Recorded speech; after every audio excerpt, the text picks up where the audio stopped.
Nas conferências seguintes falarei desses obstáculos. O maior deles é nossa ignorância de nós mesmos e nossa convicção ilusória de nos conhecermos, pelo menos até certo ponto, e de podermos contar conosco mesmo, quando na realidade não nos conhecemos em absoluto.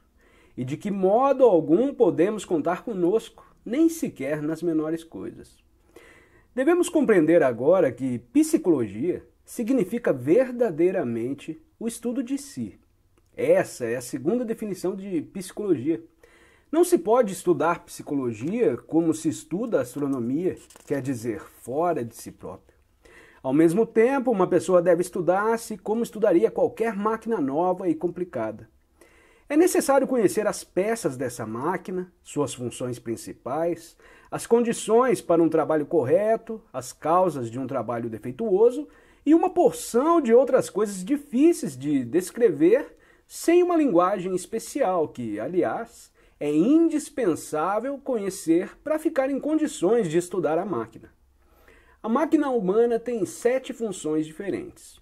Primeira, o pensamento ou o intelecto. Segunda, o sentimento ou as emoções. Terceira, a função instintiva, todo o trabalho interno do organismo.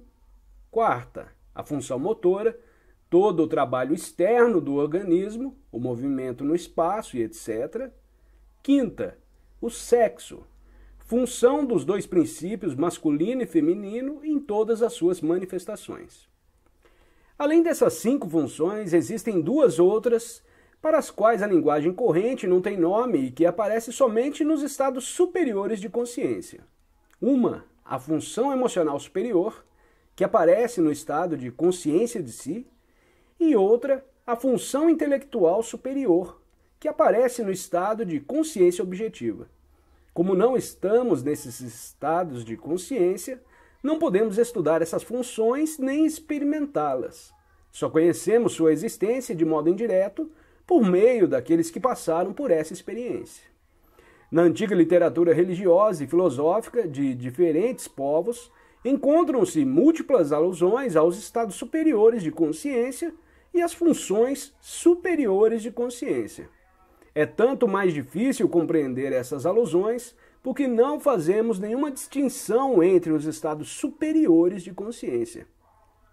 O que chamamos samadhi, estado de êxtase, iluminação, ou em obras mais recentes, consciência cósmica. Pode referir-se ora a um, ora a outro, às vezes à experiência de consciência de si, às vezes à experiência de consciência objetiva.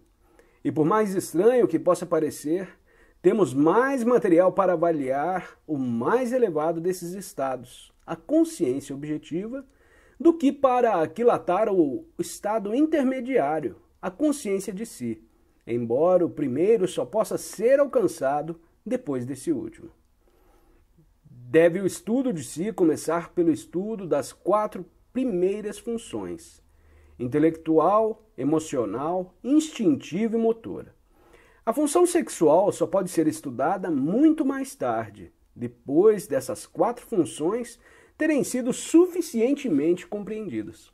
Ao contrário do que afirmam certas teorias modernas, a função sexual vem realmente depois das outras, quer dizer, parece mais tarde na vida, quando as 4 primeiras funções já se tiverem manifestado plenamente. Está condicionada por elas e, por conseguinte, o estudo da função sexual será útil apenas quando as 4 primeiras funções forem conhecidas em todas as suas manifestações.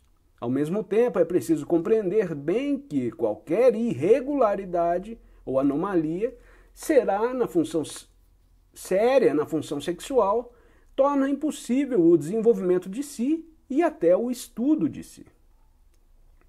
Tratemos agora de compreender as 4 primeiras funções. O que entendo por função intelectual ou função do pensamento, suponho que seja claro para vocês. Nela estão compreendidos todos os processos mentais, percepção de impressões, formação de representações e conceito, raciocínio, comparação, afirmação, negação, formação de palavras, linguagem, imaginação e assim por diante. A segunda função é o sentimento ou as emoções. alegria, tristeza, medo, surpresa e etc. Ainda que estejam seguros de bem compreender como e em que emoções diferem dos pensamentos, vou lhes aconselhar a rever todas as suas ideias a esse respeito. Confundimos pensamentos e sentimentos em nossas maneiras habituais de ver e de falar. Entretanto, para começar a estudar-se a si mesmo, é necessário estabelecer claramente a diferença entre eles. As duas funções seguintes, instintiva e motora, vão nos reter por mais tempo, pois nenhum sistema de psicologia comum distingue nem descreve corretamente essas duas funções. As palavras instinto e instintivo são empregadas geralmente num sentido errôneo e, frequentemente, sem sentido algum. Em particular, atribui-se ao instinto manifestações exteriores que são, na realidade, de ordem motora e, às vezes, emocional. A função instintiva no homem compreende 4 espécies de funções. Obrigado por ter assistido a este vídeo e não se esqueça de se inscrever no canal e recomendá-lo, além de deixar seu comentário sobre o assunto para que possamos realizar um ótimo diálogo que nos ajude a compreender melhor o assunto. Tenha um ótimo dia e até o próximo vídeo.